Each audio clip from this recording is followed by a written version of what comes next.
ಸ್ನೇಹಿತರೆ, ಬೆಂಗಳೂರು ವಿಶ್ವವಿದ್ಯಾಲಯ ಇವತ್ತು ದೇಶದಾದ್ಯಂತ ಸುದ್ದಿ ಆಗ್ತಾ ಇದೆ.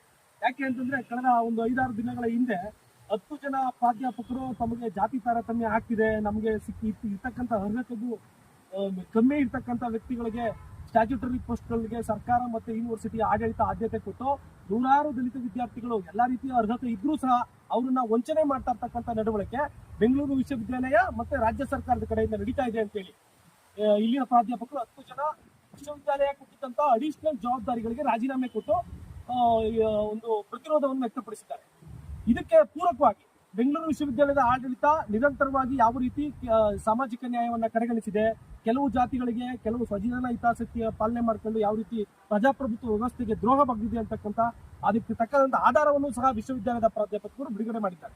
ಯಾಕೆ ಅಂತಂದ್ರೆ ನೋಡಿ, ಬೇರೆ ಬೇರೆ ವಿಶ್ವವಿದ್ಯಾಲಯಗಳು ಇರ್ತಕ್ಕಂಥ ಪ್ರಾಧ್ಯಾಪಕರನ್ನ ವರ್ಗಾವಣೆ ನೆಪದಲ್ಲಿ ಯೂನಿವರ್ಸಿಟಿ ಸ್ಟ್ಯಾಚ್ಯೂಟ್ ಮತ್ತು ಯೂನಿವರ್ಸಿಟಿ ಆಕ್ಟ್ಗಳು ಅಪ್ರೂವ್ ಮಾಡದೇ ಇದ್ರು ಸಹ ಅವ್ರನ್ನ ವಿಶ್ವವಿದ್ಯಾಲಯಗಳಿಗೆ ವರ್ಗಾವಣೆ ಮಾಡ್ಕೊಂಡು ಉನ್ನತ ಸ್ಥಾನಗಳನ್ನ ಕೊಡೋದ್ರ ಮುಖಾಂತರ ಇಲ್ಲಿನ ಟೀಚರ್ಸ್ ಗಳಿಗೆ ಸಿಗ್ಬೇಕಾಗಿರೋ ಸ್ಥಾನವನ್ನು ವಂಚನೆ ಮಾಡಿರ್ತಕ್ಕಂಥದ್ದು ಮೊದಲನೇದು.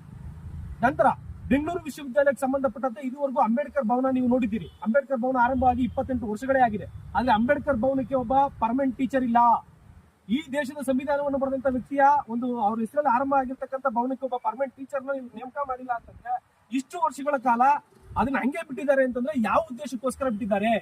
ಈಗ ಬೆಂಗಳೂರು ವಿಶ್ವವಿದ್ಯಾಲಯ ಆರಂಭ ಆಗಿ 1964 ಇಲ್ಲಿವರೆಗೂ 38ರಿಂದ 40 ಜನ ವಿಶ್ವವಿದ್ಯಾಲಯದಲ್ಲಿ ಅಧಿಕೃತವಾಗಿ ಪರ್ಮನೆಂಟ್ ವಿಸಿಗಳು ಬಂದಿದ್ದಾರೆ. ಅದರಲ್ಲಿ ಒಬ್ರು ಸಹ ದಲಿತರಿಲ್ಲ. ಯಾಕೆ?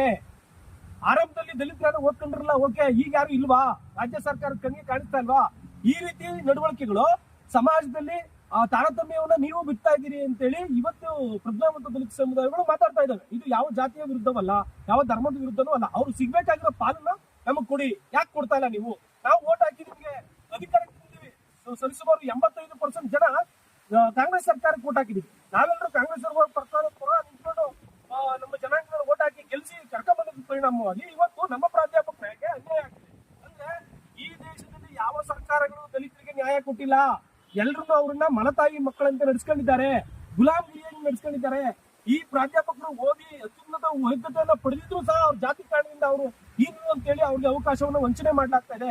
ಇತ್ತೀಚಿನ ದಿನಗಳಲ್ಲಿ ಇನ್ನೊಂದು ಉದಾಹರಣೆ, ಏನು ಕುಲ ಸಚಿವರಾದಂತ ಶೇಖ್ ಲತೀಫ್ ಸಾಹೇಬ್ರು PETG ಅಂತ ಒಂದು ಆರ್ಡರ್ ಹೊರಡಿಸ್ತಾರೆ. ಫೈನಾನ್ಸ್ ಆಫೀಸರ್ ಆದಂತಹ ಸುಮಿತ್ರಾ ಮೇಡಮ್ ದಲಿತರು ಅನ್ನೋ ಕಾರಣಕ್ಕೆ ಅವ್ರು ಕೊಟ್ಟಿರ್ತೀವಿ ಎಂಜಾಯ್ ಮಾಡ್ತಾರೆ. ಪ್ರಶ್ನೆ ಮಾಡಿದ ನಂತರ ಆಯ್ತು ಆ ಕೆಲಸ ಮಾಡ್ಲಿಕ್ಕೆ ಡಿಸ್ಟರ್ಬ್ ಆಗ್ತಾ ಇತ್ತು, ಅದಕ್ಕೆ ಅವ್ರ ಅಧಿಕಾರವನ್ನ ನಾವು ಪಡ್ಕೊಂಡಿದ್ದು ಅಂತ ಕ್ರೂಡು ಕಾರಣಗಳನ್ನ ಕೊಟ್ಟು ಇವರು ಭ್ರಷ್ಟಾಚಾರ ನಡೆಸ್ತಾ ಇದ್ದಾರೆ ಬೆಂಗಳೂರು ವಿಶ್ವವಿದ್ಯಾಲಯದಲ್ಲಿ. ಬೆಂಗಳೂರು ವಿಶ್ವವಿದ್ಯಾಲಯ 85% ದಲಿತರಿಂದ ಕೂಡಿದ್ರು ಸಹ ಇಲ್ಲಿ ಸಾಮಾಜಿಕ ನ್ಯಾಯ, ಸಂವಿಧಾನಬದ್ಧವಾದಂತಹ